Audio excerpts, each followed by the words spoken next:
अच्छा देखो, आज हमारा टॉपिक है असेशन ऑफ हैदराबाद। ठीक है, इंटीग्रेशन ऑफ स्टेट के बारे में हमने पढ़ा था।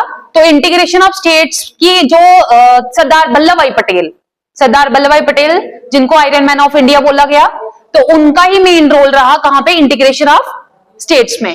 कितनी प्रिंसली स्टेट्स थी स्टार्टिंग में? 565 प्रिंसली स्टेट्स थी, जिसमें से 562 जो है वो इंडिया में ज्वाइन हो जाती हैं, और उसके बाद कितनी बची? 3। वो 3 स्टेट्स में मसला अटक गया भाई। वो कौन कौन सी स्टेट्स थी? सबसे पहले थी यूनागढ़। ठीक है, यूनागढ़ में मैंने आपको बताया था प्लेबिसाइट हुई थी। और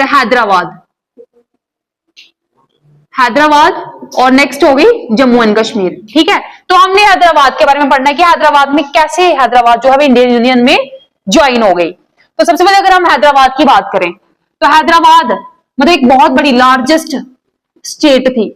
ठीक है, आज का जो हैदराबाद है वो मतलब पहले अगर बात करें तो हैदराबाद बड़ा हैदराबाद था, उसमें बड़ी सारी स्टेट्स जो आज की स्टेट्स हैं वो पहले उसमें इकट्ठी थी वो। ठीक है, जैसे कर्नाटका, आंध्र प्रदेश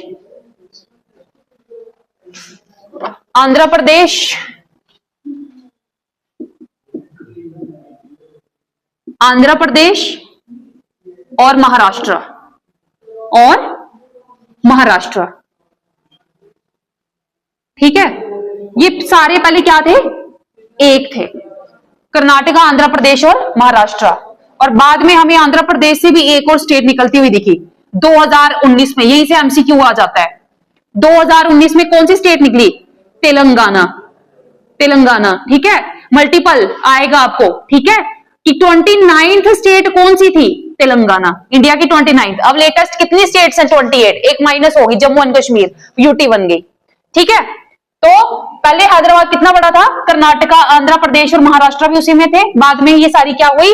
लैंग्वेज के बेसिस पे, लिंग्विस्टिक बेसिस पे पहली स्टेट कौन सी थी इंडिया में? जब स्टेट्स अलग अलग होने लगी तो लिंग्विस्टिक बेसिस पे पहली स्टेट कौन सी थी? आंध्र प्रदेश। कौन सा ऐसा लीडर था जिसने वहां पे हंगर स्ट्राइक की थी, बाद में उसकी डेथ हो गई? वो कौन सा था? पोटी श्रीरामुलु। अजीब सा नाम है, साउथ का है, पर आता है क्वेश्चन इस पे।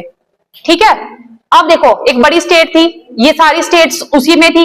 ठीक है, अब क्या होता है कि यहां का ऐसा क्या सिस्टम था कि ये लोग चाहते ही नहीं थे, ये लोग नहीं चाहते थे कि हम कहां पे ज्वाइन करें। ठीक है, यहां पे एक रूलर था, निजाम, यहां का ये पावरफुल रूलर था। ठीक है, अब ये क्या चाहता था? ये इतना ज्यादा पावरफुल था और ये चाहता था इंडिपेंडेंट स्टेटस। क्या चाहता था? Independent status. किसके लिए? हैदराबाद के लिए। ठीक है, हैदराबाद के लिए। और फिर जब इंडिया में ज्वाइन होना ही था, क्योंकि हैदराबाद कहां है? साउथ में है। ठीक है, साउथ में है, तो पाकिस्तान में कैसे जाना है? यहाँ पे मैक्सिमम पॉपुलेशन जो थी मुस्लिम पॉपुलेशन थी, कैसे जाना है? जा नहीं सकते, टेरिटरी का चक्कर है। अब क्या हुआ? यहाँ पे इसने एक स्टैंड स्टिल एग्रीमेंट कर दिया। स्टैंड स्टिल एग्रीमेंट में आपको 4 मार्क्स का क्वेश्चन आ जाता है। स्टैंड स्टिल, जैसे है हो वैसे ही रहो, सोचने का टाइम दिया जाए, ना पाकिस्तान में ना इंडिया में। ठीक है, सोचने का, स्टैंड स्टिल मतलब वहीं पे स्टैंड स्टिल एग्रीमेंट। ये स्टैंड स्टिल एग्रीमेंट कब हुआ? नवंबर 1949 में। नवंबर 1949 में स्टैंड स्टिल एग्रीमेंट हो जाता है। ठीक है, और फिर यहां पे एक पॉइंट, जब आंसर लिखना है तो आंसर कैसे लिखना है? पॉइंट्स में। फर्स्ट पॉइंट कंप्लीट हो गया। ठीक है,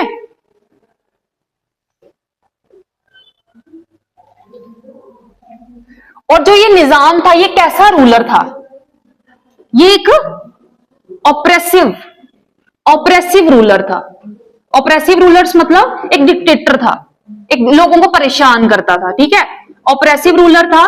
और खासकर जो तेलंगाना के लोग थे, तेलंगाना के को जो कमजोर लोग थे, जैसे जिसमें औरतें आ गई, विमेन आ गई और जो पीजेंट्स आ गए, ये इनको ना बड़ा ज्यादा एक्सप्लॉइट करता था, बड़ा ज्यादा इनके साथ गलत करता था। ठीक है, और ये लोग क्या, इससे परेशान हो गए, इसके ऑप्रेसिव रूल से। और फिर क्या होता है कि बाद में क्या होता है, ये लोग इसके खिलाफ क्या करते हैं? प्रोटेस्ट। ये कहते हैं कि नहीं भाई, हमें ये राजा नहीं चाहिए, ठीक है। उसके बाद इसकी एक आर्मी भी थी, इसकी अपनी मिलिट्री, इसकी अपने जो सोल्जर्स थे उनका नाम आपने सुना होगा, रजाकार्स। ठीक है, रजाकार्स। और इनको इतनी ज्यादा पावर दी हुई थी इसने कि ये लोग क्या करते थे, जो वहां के नॉन मुस्लिम्स लोग थे उनको लूटते थे, उनकी फीमेल्स के रेप कर लेते थे।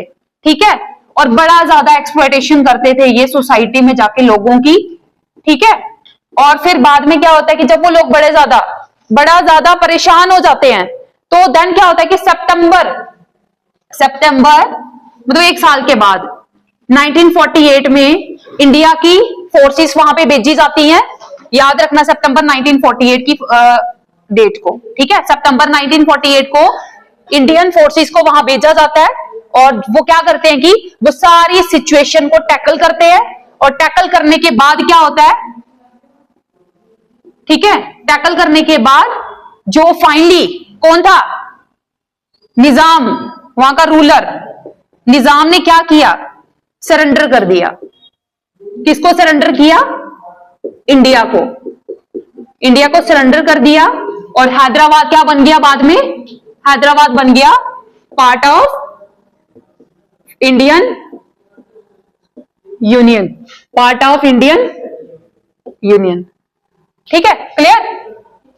और कुछ पूछना नहीं?